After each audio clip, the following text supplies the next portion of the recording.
कोकणी माणसाचं आयुष्य इटलीच्या या केमिकलमुळे जास्त धोक्यात आहे. कारण इटलीमध्ये बंद पडलेली कंपनी आपल्या कोकणात सुरू झाली.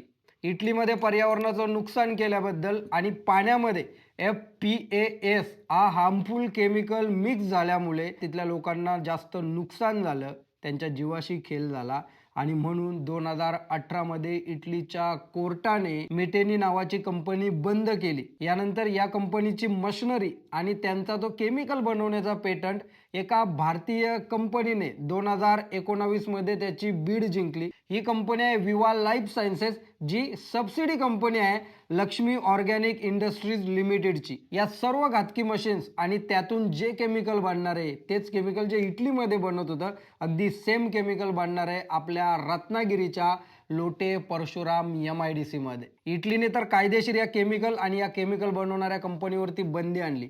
पण आपल्या भारतात असा कोणता कायदाच नाहीये आणि तुम्हाला तर माहीतच आहे की जे कायदे अरावलीचं जंगल वाचू शकत नाही, ते कायदे माणसांचा जीव वाचवणार नाहीयेत. जय हिंद.